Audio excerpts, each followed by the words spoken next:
Hey folks, it's Ben. We're here with our 1994 Buick Regal with our Series 1 3800. Now, this is a repair video / replacement video, however you want to look at it. Probably one of the easiest components to change on this car is the alternator, and I will tell you why here in a second. Here's the actual alternator off this car. Judging by how it's written on, it was a dump, not a dump, but a salvage unit at some point in time, and it died in a parking lot, and it completely seized.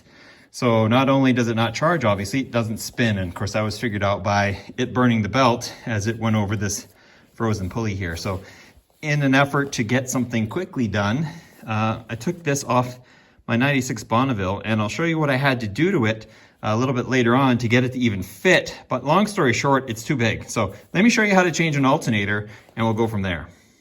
Changing out an alternator is easy. We're actually just 4 bolts away. But before you do anything, disconnect the battery, because we're dealing with a red cable back here that is hooked up to the positive side of your battery, and it wants nothing more than to touch other parts of the engine. So let's go ahead and disconnect the battery. 5/16 on the negative post. We'll just take that and stuff it away and come back over here. The battery undone. First thing we're gonna do is you're gonna come into your belt tensioner here with your 18 mil socket, wrench, whatever.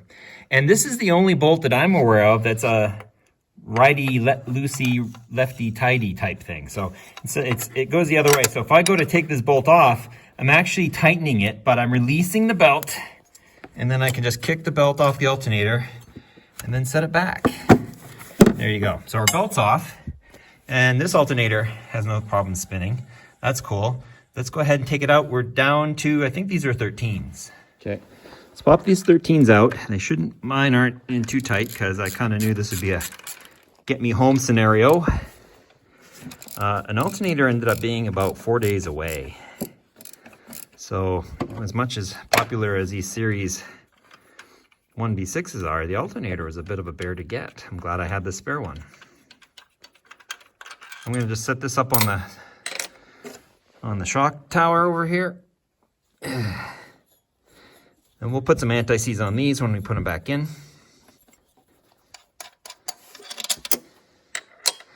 And now this alternator is free. So now that we're free of the car, we've got 2 things to do. There's a plug back here. You can kind of see the clip, and you can actually just lift that clip up and it pops out. And here's the plug. It's just got 4 little prongs in it, 3, 4, looks like that. Looks like 2 actually. And then we've got this guy here, which on our cars will be 13. But on this guy, because it's a bigger alternator, it's actually, maybe it's a 10 on the, yeah, it's a 10, and this is a 13. So I'll actually come in with my 13 right here. And this is why we disconnected the battery, because this is right to the positive post of the battery. We'll take this off.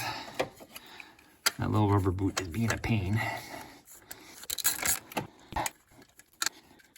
With those 2, we are free. So I'll just grab it and we'll go to the bench. So this is the failed alternator with the seized bearing. No outward signs of failure, except, well, I guess rust, of course. And it's a Delco Remy. Here's the Bonneville, which has been working adequately, but if you notice, it's quite a bit larger.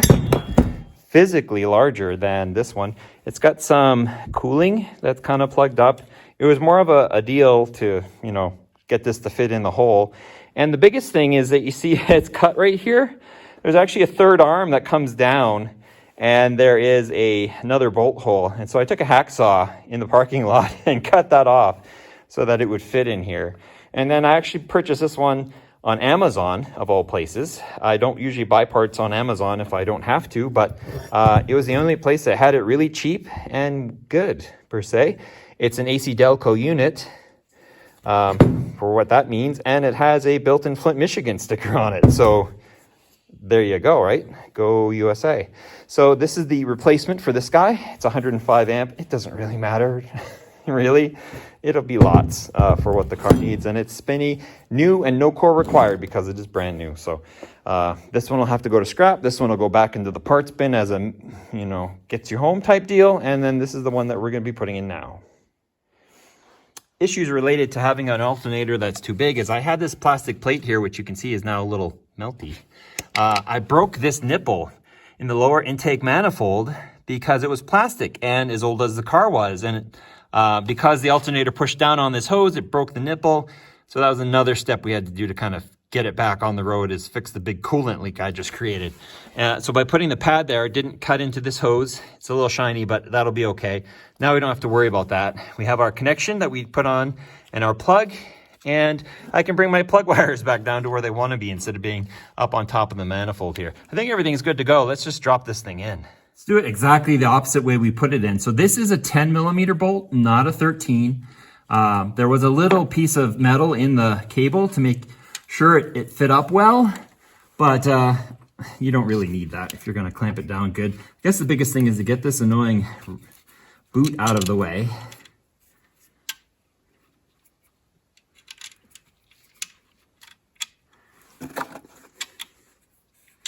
The boot's so that this thing doesn't touch anything else, because this is connected to the positive side of the battery, and it will not have a good day if it touches anything that's chassis ground.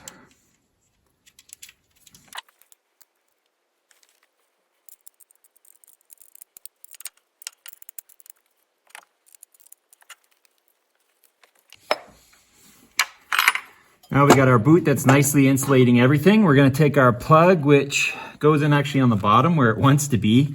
We had to kind of move it a little bit for the Bonneville alternator. That's just a click and we're in. And then we just need to work it into the hole just like so. Now we'll put our 2 bolts in and tighten them down. I'm going to put anti-seize on these just because we're dealing with steel and aluminum, and lubrication never hurts aluminum. Let's go ahead and raise this up so that our holes line up. So, and bring this up like that. And pound them down.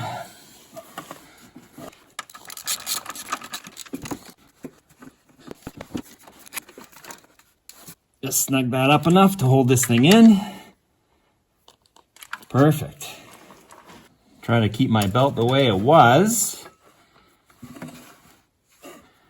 Around that, coming up from the AC compressor, so you can see how far we've got to go. I'll take this. Actually, I want to go this way with it. Loosen it up. Slip it over. Set it back down. Make sure we didn't jump off the belt anywhere else. Everything looks good.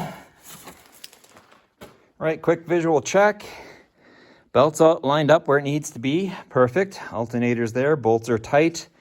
This is good to go. Good contact there. I know I plugged it in, so I think we're good to go. At least give it a try.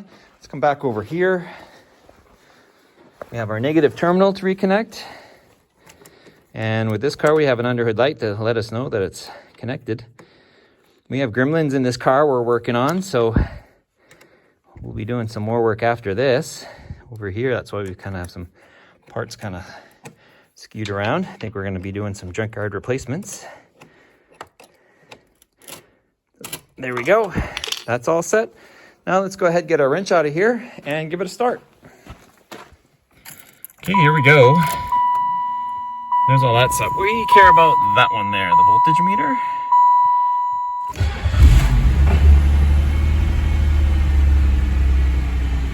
Off to a good start.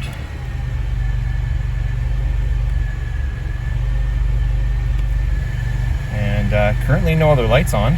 Interesting. I usually have an ABS light on due to a pump failure, but not right now. So there you go. If you have any questions on how to change an alternator, super easy, 5 minutes in a parking lot, no big deal. You need an 18 and a 13 and a 10 is all you need for tools, and you're on your way. If you have any questions, leave them.